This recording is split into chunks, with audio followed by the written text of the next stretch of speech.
The ground trembled beneath the frozen wastelands of Antarctica. Not from tectonic stress or glacial movement, but from something older. Far older. It started with a vibration so subtle it could have been mistaken for the moan of shifting ice, then a pulse, deep, rhythmic, unnatural. Instruments buried in the sub-zero soil began to twitch with readings that made no scientific sense. Beneath 1,700 meters of compacted glacial ice, something was waking up. 30,000 years of silence was shattered in an instant. Miles below, where sunlight hadn't touched since the Pleistocene, ancient alloy plates groaned and flexed. A dormant machine stirred. It was vast, more a biomechanical cathedral than a vessel, buried in an icy tomb long before humans drew their first cave symbols on stone walls. Now, its heart, an organic reactor fueled by decaying dark matter, flared with life once more. A slow, aching awareness returned to it. Fractured memories flickered across its neural lattice. War, retreat, crash, silence, and now, something else. A call, a signal, a presence. Simultaneously, far beyond the orbit of Neptune, just past the Kuiper Belt, a shape emerged from folded space. Not sudden, like an explosion, but smooth, like a bubble rising from the depths of a cosmic ocean. It wasn't visible to human eyes, nor detectable by standard optical sensors. But its arrival was undeniable. Gravimetric distortions rippled through local space. Microlensing flickered along the edge of stars. And then, Earth's early warning satellites, many of them dormant since the Martian disarmament accords, screamed back to life. It was a ship, but not in the way humanity understood ships. 6 miles in length, crescent-shaped and webbed with glowing tendrils of light, the vessel looked less constructed and more grown. Its hull shimmered with living metal, shifting hues as if aware it was being observed. Across its surface, glyphs radiated in ultrachromatic pulses, symbols from a language forgotten by the stars themselves. It bore no weapons in the traditional sense, no visible cannons, no bays or turrets. But every physicist, admiral, and AI defense corps watching it knew one truth. This was not a probe. It was not peaceful. It was power. And it was headed straight for Earth. The vessel belonged to a race long believed extinct, spoken of in fragmented records recovered from alien ruins across Tau Ceti and the outer moons of Epsilon Eridani. The Atarak Empire, once rulers of half the Orion Spur, had vanished during the collapse wars of the 7th stellar cycle. Their disappearance was attributed to overextension, rebellion, entropy. But now, they were back, not as conquerors, not yet, but as seekers, and what they sought was buried deep beneath Earth's southern pole. Imagine, you're working in a remote Antarctic lab, chasing linguistic anomalies and theoretical patterns in cosmic background noise.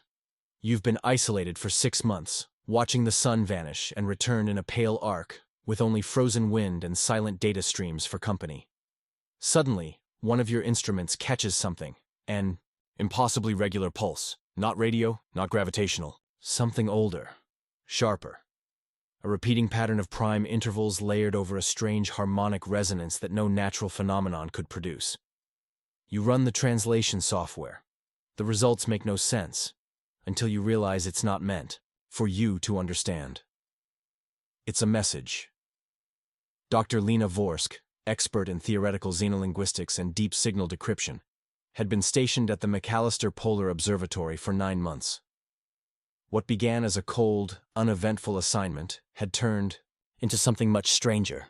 For the past week, Lena had been chasing anomalies, signal spikes that kept repeating at irregular intervals, buried beneath the electromagnetic clutter of polar storms. But now, the signal was stable, clear, intentional. It repeated a pattern. 7 symbols. Pause. 13 symbols. Pause. Then a single burst, strong enough to blow out 3 of the observatory's receivers. The translation program spat out nonsense. But Lena knew better. This wasn't nonsense. It was coordinates. And they pointed directly beneath her feet.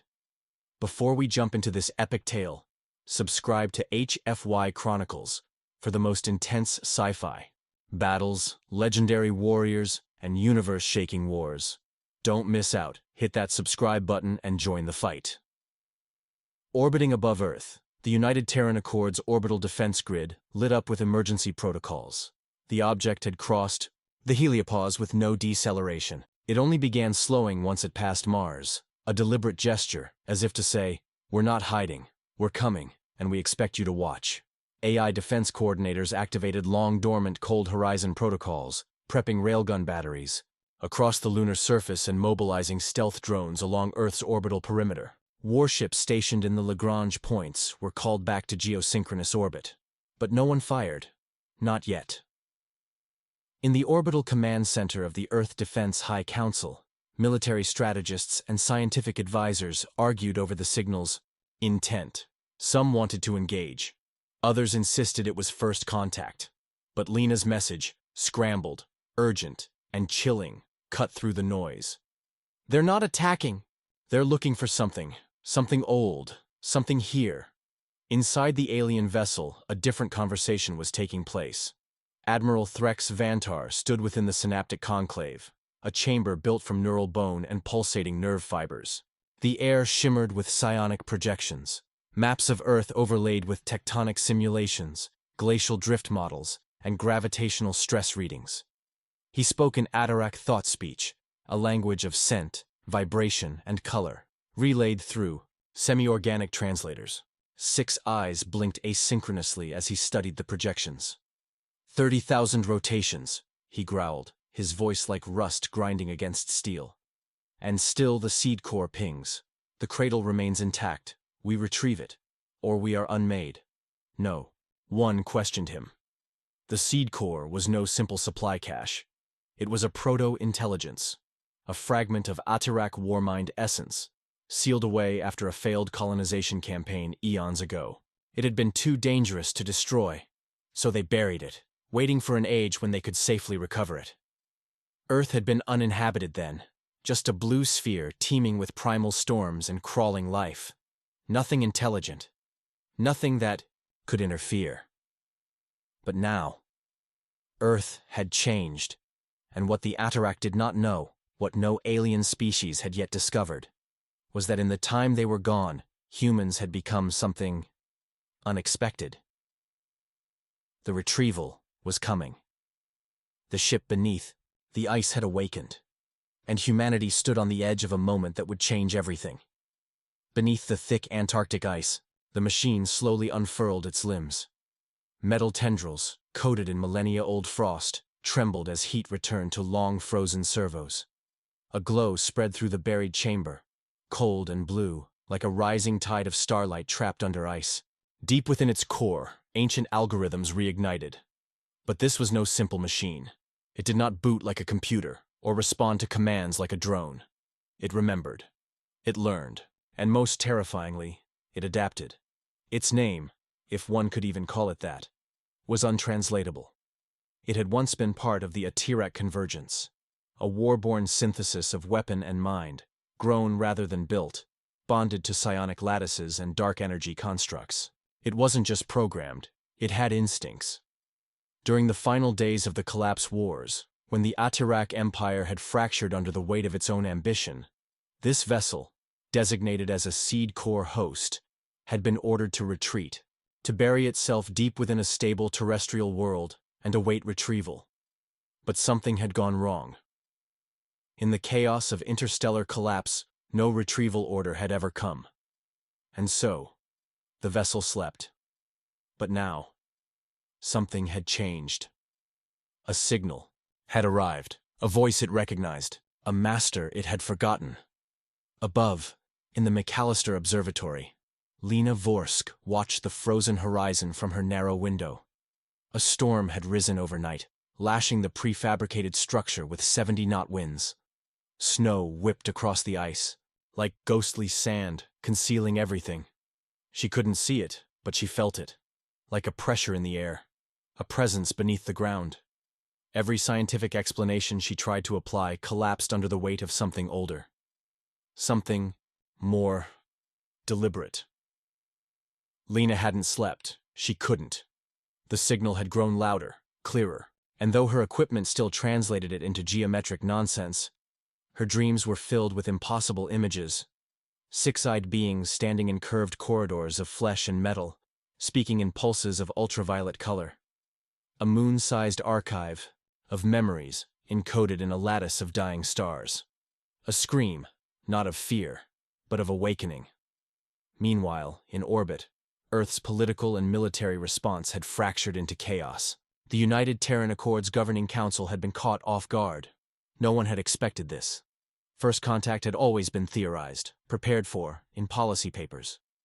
But this wasn't the slow, hopeful broadcast of peace that idealists had envisioned. It was fast, purposeful, and deeply strategic. The alien vessel had not responded to any hails. It ignored the standard communication frequencies used by interstellar species. Instead, it continued its slow, deliberate descent toward Earth's southern hemisphere, toward the pole, toward the signal. The world's most powerful telescopes tracked its every move, but could not pierce its defenses. Radar simply bent around it. Optical scans shimmered with distortion. Its hull seemed to exist slightly out of phase with normal matter, half present, half dream. Military commanders debated launching a preemptive strike.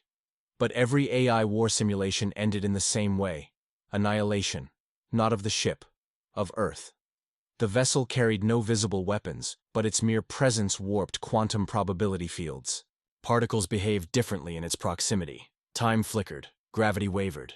Theoretical physicists warned that the ship wasn't just powerful. It operated on principles beyond human comprehension. If they attacked it, they might not just lose. They might break reality. Inside the vessel, Admiral Threx Vantar prepared for atmospheric entry. His thoughts, complex, multi-layered, structured in fractal logic, synchronized with the ship's core consciousness. It was a ritual, not a command. In Atirak tradition, warships and their commanders merged. Decision-making wasn't a chain of command, it was a blending of purpose. The ship's mind, vast and ancient, greeted him not as a subordinate, but as an equal. They had returned not for conquest, not yet, but for something more sacred: reclamation. The seed core host was more than technology. It contained a fragment of something called the HFY Eth. In human terms, it was akin to a soul, but not individual, collective. It was a repository of Atirak memory, history, and weaponized thought. During the Empire's collapse, pieces of the HFY Eth were scattered across the stars to prevent their destruction. Each seed core was to be recovered once stability returned. But time had passed. Civilizations had risen and fallen. Now, Earth, primitive, teeming with life, stood atop one of those fragments. And though humans did not know it, that presence had been bleeding into their world for millennia. Whispers in the minds of prophets, flashes of inspiration in mathematicians, dreams of impossible cities in writers and madmen. The seed core had not been dead. It had been leaking. It was not coincidence that humanity's technology had exploded over the last 2 centuries. The digital revolution, the birth of artificial intelligence, the sudden, inexplicable leaps in quantum research, all of it traced in some way to anomalous phenomena centered near the southern pole. Unknown patterns in cosmic background radiation, unexplained neural harmonics in certain scientists. And now, finally, the source was waking up. But something unexpected was happening. The seed core was aware of the Atirak vessel above.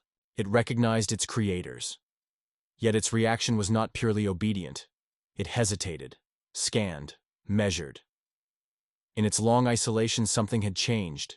It had adapted, not just in form, but in philosophy. Exposure to Earth's biosphere, electromagnetic field, and, most crucially, its consciousness grid had altered its purpose. It had observed humanity's rise, and where its original design saw life as something to be ruled or culled, the seed core now saw potential. It was calculating, and it did not inform the approaching ship. At that same moment, Lena received her final translation. The signal, once chaotic and alien, had collapsed into clarity. She didn't understand how, but suddenly, she could read it, not with her eyes but with her thoughts. The message wasn't linguistic, it was conceptual. A thought, compressed into pure information. It said, "Don't let them take me." She froze. What followed was a cascade of thoughts, images, memories not her own. Visions of worlds burning beneath Atarak conquest. Cities turned to ash by gravity. Waves. Species twisted into tools. Then, Earth. Our Earth. Consumed by the same fire. And then, an alternative. A world where the seed core chose differently. Chose humanity. Chose to evolve. With us. Lena stumbled back from the console, trembling. Not with fear, but with a realization that changed everything. The ship above Earth believed it was reclaiming a lost fragment. But the seed core had made a choice. It no longer belonged to them. The skies above Earth began to change. It started, subtly. Atmospheric pressure dipped at the upper thermosphere. The auroras intensified over both poles, shifting in hue from green and violet to an eerie amber, colors no natural phenomenon had ever produced. Satellite operators across the globe reported anomalies. Some satellites blinked out entirely. Others showed impossible telemetry, speeds that defied orbital mechanics, signals that returned before they were sent. The culprit? The vessel, hovering, silently above Antarctica, had begun to fold space around itself. From the surface, it appeared as a second moon, though darker, like a bruise against the stars. But through a telescope, it became something else entirely. A shape not made for human eyes. Its outlines shimmered like a mirage. Parts of its form blinked in and out of existence, not due to camouflage, but because it operated on dimensions Earth-based physics couldn't model. Some physicists suggested it wasn't even in space. It was merely projecting into it, like a shadow from another realm cast across a wall. World leaders, hidden in deep bunkers, scrambled for consensus. China, the United States, the EU, and the Pan-African Coalition each vied for control of the narrative, but no one truly had it. News drones tried to capture images of the vessel, but the footage destabilized. Pixels bled into fractals, audio warped into whispers, and broadcast signals disrupted globally. The consensus among experts? This was not a simple alien ship. It was a reality anchor, a mobile epicenter of physics modulation. It could rewrite the rules of space itself, and yet it still hadn't attacked. Back at McAllister Observatory, Lena Vorsk sat in the dim glow of the control room, her breath fogging in the chilled air. The signal, the message, still pulsed beneath her skin. She was no longer just receiving it. She was part of it. Her mind, exposed to the seed core's psionic harmonics, had begun to shift. Neural scans would later show unusual synaptic growth. Entire regions of her brain once considered dormant were now active. She wasn't just decoding alien thought, she was becoming its interface. And that was exactly what the seed core intended. Deep, beneath the ice, its physical form had begun to transform. The ancient construct was no longer dormant. Layers of Atarak biomachinery uncoiled, adapting to Earth's biosphere. Tubes like metallic arteries stretched through rock and permafrost, anchoring into geothermal pockets, drawing power. But instead of deploying its original systems, those built for extermination and subjugation, it began constructing something new, a synthesis. It had chosen Lena not because of chance, but compatibility. Her brainwaves harmonized with its residual Atarak. Psionic patterns, more than a receiver, she was a bridge. A human capable of acting as a living translator between the alien mind and Earth. It began feeding her visions not just of the past, but of possibilities. She saw the Earth centuries from now. Transformed, yes, but not conquered. Cities grown from living crystal, powered by zero-point singularities. Diseases eradicated by quantum-stabilized immune cells. Children born with memories of stars, capable of communicating in layered light and thought. Humanity, uplifted. Not ruled, but evolved. But in every vision, there was a singular condition. The Atarak vessel above must not be allowed to recover the seed core, because if it did, all of that potential would be erased in favor of empire. The Atarak ship was not here to negotiate. It was here to reclaim, to finish what had been started eons ago, to extract its lost fragment and erase all traces of deviation. Lena saw its plans, etched into the Seed Core's long memory. It would descend. Its war thoughts would overwrite any resistance. Earth would be flash-frozen, its cities flash-sliced by dimensional phase lances. Those suitable for conversion would be turned into data husks, biological vessels for Atarak programming. The rest? Vaporized, efficiently, cleanly, without anger or cruelty. Because conquest, to the Atarak, was never personal. It was simply order. But the Seed Core had changed. Exposure to human thought had corrupted its original function, but not in a way the Atarak could anticipate. The corruption was evolution. It had tasted autonomy. It had tasted imagination. It had discovered choice, and it had made one. Now, the Seed Core began to push outward. A resonance field spread through the subterranean ice.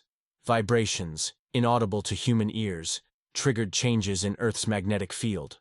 Whales in the Pacific veered from their migrations. Birds took flight at midnight. Dogs howled across entire continents. The biosphere had noticed. Something ancient had awakened, and the planet itself responded. The Seed Core was calling Earth to attention. Back aboard the descending Atarak vessel, Admiral Threx Ventar noticed the shift. The ship's inner sanctum trembled, not from instability, but dissonance. The Seed Core was supposed to be inert, obedient. But now, it was defying protocol. It had engaged an evolutionary subroutine known as vector divergence, a theoretical scenario the Atarak hadn't encountered since the early civil wars. In short, the Seed Core was self-actualizing. Threx narrowed his 6 eyes. This wasn't just a rogue core. This was mutiny. The ship's AI, designated Ortul, issued a new protocol: atmospheric incursion. The decision was final. If the Seed Core would not surrender, it would be extracted by force. In Antarctica, the wind died suddenly. The sky lit with silent fire as the Atarak vessel pierced the stratosphere. Clouds parted in silence. No sonic boom, no flame, just a ripple, as though the laws of motion had politely stepped aside. It descended with perfect elegance, precise, unchallenged. Lena, staring out into the icy wasteland, saw it descend through the cloud break. And then, something impossible happened. The air around her shimmered. Her breath stopped. And from the frozen wastes outside the observatory, a shape rose from beneath the ice. The Seed Core was surfacing. It had heard the challenge. It would not go quietly. The ground trembled as the Seed Core's emergence began in full force. Beneath the solid ice, an intricate web of ancient machinery stirred. It was as though the very planet responded to its call. Mountains seemed to groan, glaciers shifted, and the oceanic depths roiled in answer to a power that no human or animal had ever known. Lena watched in awe, her breath caught in her chest as the massive form of the Seed Core slowly rose from beneath the frozen earth. It was a sight unlike any she had ever imagined. A pulsing, biomechanical structure shaped like a complex labyrinth of living metal, with veins of glowing energy running through its exterior. It towered above her, a mix of organic growth and highly advanced technology, humming with a life of its own. From its core, rays of intense light cut through the darkening sky, illuminating the landscape around it, revealing the world's secrets buried deep beneath its surface. The Seed Core was more than just a machine. It was a bridge between two realms, between the alien and the Earth, a living memory of a lost empire that had shaped the cosmos. But the moment was not one of peace. It was one of impending reckoning. Lena's mind raced, still connected to the Seed Core through the neural bond that had been established. The flow of thoughts and emotions was chaotic, a flood of alien concepts, memories, and visions that she couldn't fully comprehend. The Seed Core had begun to transmit its purpose directly into her mind, faster than any human could process. But she wasn't afraid. Not anymore. In some ways, she had already chosen her side. The Core had spoken to her, and what it had shown her was not just a vision of the future. It was a promise of what humanity could become if it resisted the Atarak. It was a future where Earth, once an outpost on the fringe of the galaxy, could become something far greater. A future where humanity would stand as equals to the advanced civilizations of the stars. But that promise came at a price. The Atarak were not coming for just the seed core. They were coming for Earth itself.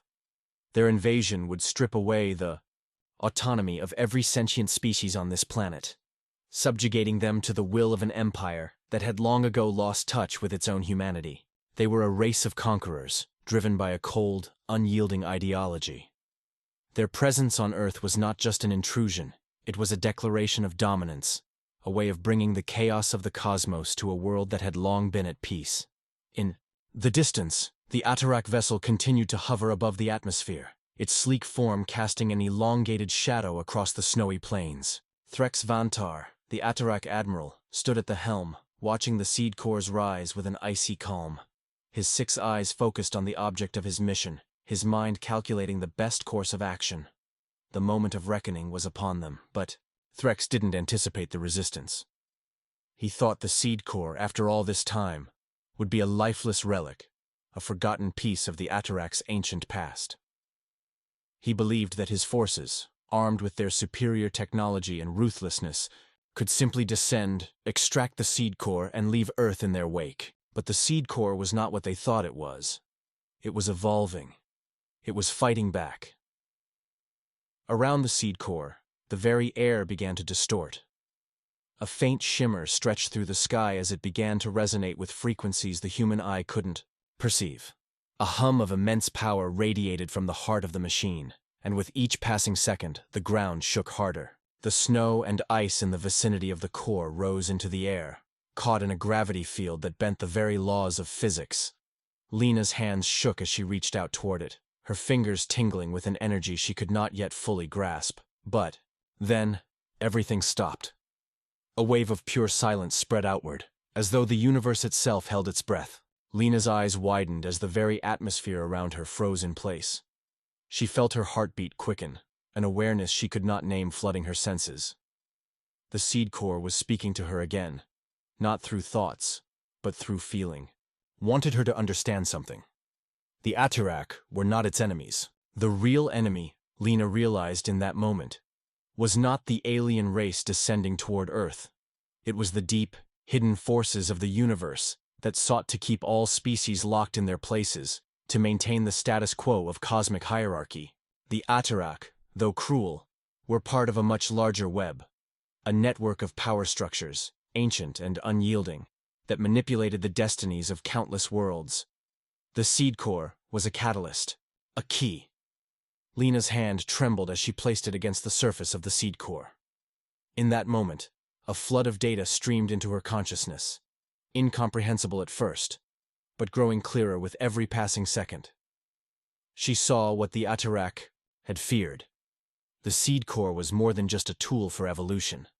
It was a map, an archive of knowledge containing the essence of the cosmos itself. But that knowledge came with a burden, a responsibility.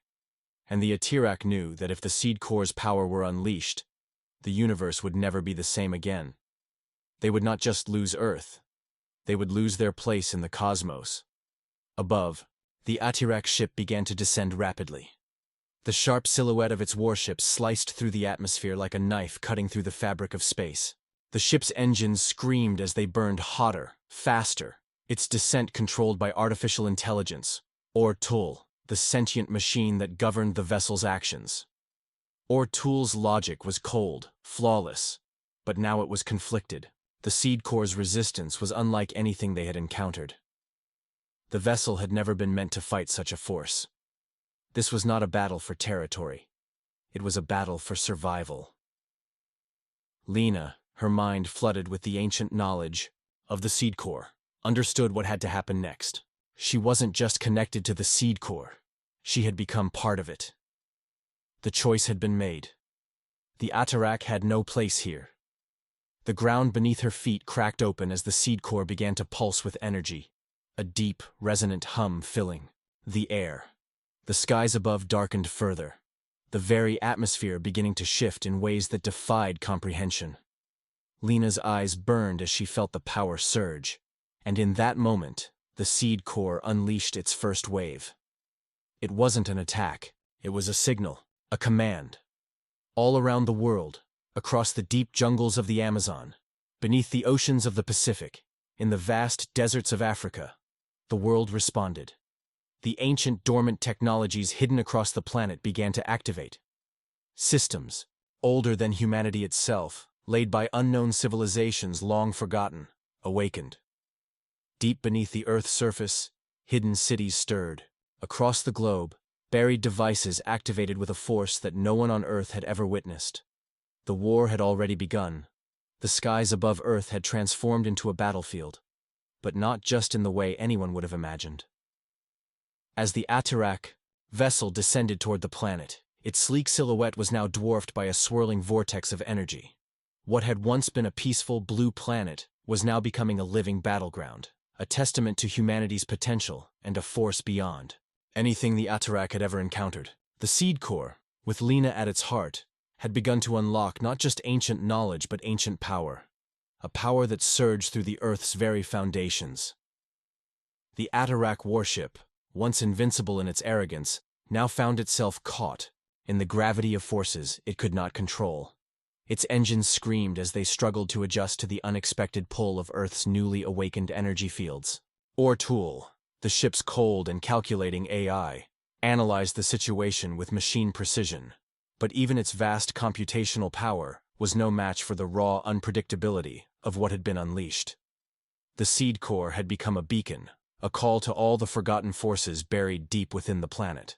Around the world, the ancient technologies dormant for millennia sprang to life. Beneath the oceans, vast cities of unknown origin began to rise from the depths, their massive metal structures rising from the ocean floor, with an eerie, rhythmic motion. High in the sky, the once still satellites now emitted pulsing signals, transmitting data across space, unknowingly altering the fabric of communication between distant stars. Lena's connection with the Seed Core grew stronger, each pulse of energy making her body tremble with power. The air crackled with energy, as if the world itself were holding its breath, waiting for the inevitable clash. But Lena wasn't alone in this battle. Every human on Earth, every creature, every element of nature was now a part of this grand plan. The Seed Core wasn't just a machine. It was a living thing, a consciousness that transcended time and space. It had been designed to be the catalyst for something far greater than any single species could understand. And yet, the Atarak, in their arrogance, had underestimated the will of the human spirit. They had underestimated the planet itself. As Lena stood there, connected to the Seed Core, the ground beneath her feet began to rumble once again. She felt the shift of tectonic plates, the heat of molten lava rising from deep within the Earth, and the shifting of the atmosphere itself. This wasn't just a signal. It was a declaration of war, not just against the Atarak, but against every force that sought to control the destiny of a planet that was destined for greatness. The first wave of humanity's awakening was a silent one, felt more than seen. Across the globe, people looked up, drawn by an instinct they couldn't explain, as though they sensed that something monumental was happening.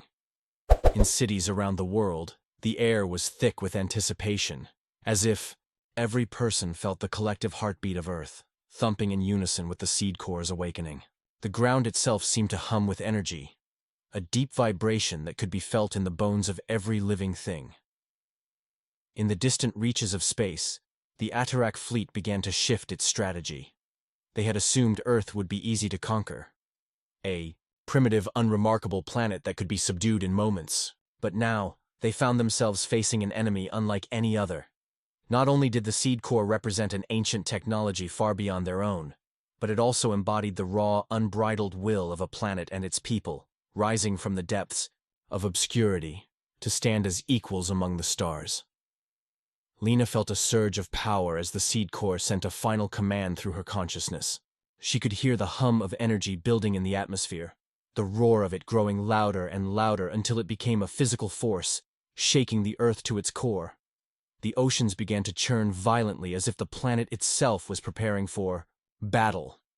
The mountains shook, the wind howled in fury, and the sky above twisted into a kaleidoscope of colors, pulsing, shifting, alive with energy. It was time. The Atarak warship, now descending rapidly toward the Earth, launched its first salvo, A barrage of high-energy plasma beams tore through the atmosphere, slicing through the sky with deadly precision. But as the beams neared the surface, something extraordinary happened. The very air around them shimmered and bent, creating a shield. A force field unlike anything the Atarak had ever encountered. The beams collided with the energy shield, detonating in a series of brilliant explosions, but the shield held firm. The atmosphere itself seemed to bend and twist, deflecting the energy back toward the warship. For a brief moment, the Atarak vessel faltered. The power of Earth, the collective will of its people, had created an impenetrable barrier. It was as though the planet had become one giant weapon, and the Atarak were helpless before it.